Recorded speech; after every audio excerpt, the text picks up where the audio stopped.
کہ شعبان کے آخری جمعہ میں حضور سارے مومنین سے یہ خطاب کرتے، یوں کہتے کہ ان قریب تم پر ایک ایسا مہینہ آنے والا ہے جس کا پہلا حصہ رحمت کا، دوسرا حصہ مغفرت کا، آخری حصہ جہنم سے آزادی کا۔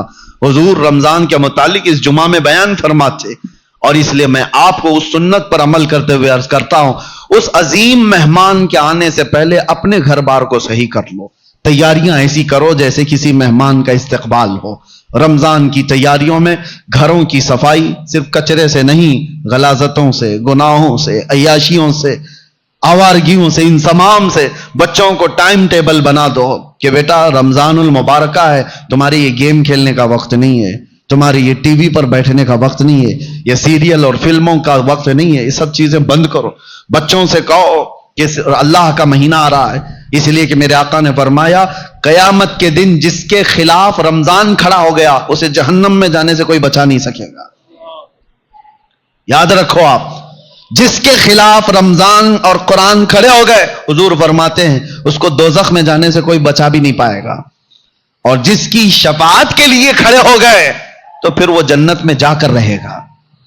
جس کی حمایت میں یہ دونوں کھڑے ہو گئے، قرآن اور رمضان، اسی لیے قرآن اور رمضان۔ رمضان کیسے خلاف کھڑا ہوگا؟ اللہ کی بارگاہ میں مقدمہ کرے گا کہ مولا میں اس کے گھر گیا تھا، اس نے میری بڑی بے حرمتی کی ہے، میں اس کے گھر گیا تھا تیرا مہمان بن کر، اس نے میری بہت توہین کی ہے۔ رمضان کے مہینے میں دن کے وقت کھانے پینے والے کے متعلق کہا گیا ہے ایک روزہ چھوڑنے کا عذاب 600 سال تک وہ دوزخ میں رہے گا۔ مسلمانوں کو یہ زیب نہیں دیتا رمضان کا احترام، اور خاص طور پر بچوں کی تربیت کے لیے، بچوں کی تربیت۔ علماء سے بھی میری گزارش ہے کہ پورا فل فوکس کرو۔ ہم یہاں ہوتے تھے یا جب بھی میرے الحمدللہ میرا معمول ہے رمضان میں فل پیکج، صبح سے لے کر رات تک ہم تو مصروف ہی رہتے تھے۔ وجہ یہ ہے کہ ان کو شیطان کی وہ ڈالی ہوئی عادتوں کی طرف نہ بھیجا جائے۔ ایک مہینہ تو ہے جو اللہ تعالیٰ نے شیطان سے آزاد کر کے دیا، اس میں اگر دل کو پاک نہیں کیا تو پھر کب پاک کرے گا؟ بچوں کو خاص طور پر ایک چیز کی طرف لے آؤ، ان کے یہ موبائل کی دنیا۔ بہت سارے ماں باپ، کل میں آپ کو دیکھ رہا ہوں، ماں باپ ہم سے کہہ رہے ہیں کہ ہماری بات سے اب بچے مانتے نہیں، ڈر لگ رہا ہے ان کو بولیں گے تو الٹ پلٹ کر دیں گے، مار پیٹ کرنے لگ جائیں گے۔ آج یہ نوبت آ گئی ماں باپ کی کہ تم بچوں کو روک نہیں سکتے، ان کے ہاتھ سے موبائل نہیں لے سکتے۔ اکثر گھروں کا حال ہے یہ، میں آپ کو بتا رہا ہوں، اکثر گھروں کا۔ لے کر کے دکھاؤ، یہ تو ایسا نشہ ہے جیسے چرسی اور گنجیڑی کو چرس اور گانجے سے روکا جائے تو وہ مار پیٹ پہ آ جاتا ہے، اس سے بڑا نشہ ہو گیا ہے۔ رمضان بہترین مہینہ ہے ان کی تربیت کے لیے۔ سب لوگ یہ عہد کرو، ان سے کہو ٹھیک ہے موبائل تمہارے ہاتھ میں رہے، لیکن اللہ سے ڈرتے ہوئے کبھی بھی گندی تصویریں تو دور کی بات ہے، تمہیں گیم کھیلنے کی بھی اجازت نہیں ہے۔ اپنے آپ کو انٹرٹینمنٹ کے لیے، وقت ٹائم پاس کرنے کے لیے نہیں ہے۔ اور اعتکاف میں جانے والے جو موبائلوں کے ساتھ اعتکاف کرتے ہیں وہ کیا بھلا اعتکاف کر رہے ہیں، ساری دنیا لے کر کے بیٹھتے ہیں۔ اللہ تبارک و تعالیٰ ان فواحشات سے ہماری حفاظت فرمائے۔ آپ سب رمضان کی تیاریوں میں اپنے بچوں کی تربیت پر خاص توجہ دیں۔ ہمیں ڈر لگتا ہے کہ کل کو یہ بچوں کے ساتھ جو ہونے والا ہے، جو وقت آنے والا ہے، بہت ڈر لگتا ہے۔ اس لیے میں بار بار تاکید کر رہا ہوں کہ اللہ ان کے ایمان کی حفاظت عطا کرے، ان بچوں کا ایمان سلامت رہے، ورنہ دنیا ان کے ایمان کی ڈاکو ہے۔ اللہ تعالی ہم سب کے بھی ایمان و عقیدے کی حفاظت فرمائے۔ السلام علیکم ورحمۃ اللہ وبرکاتہ۔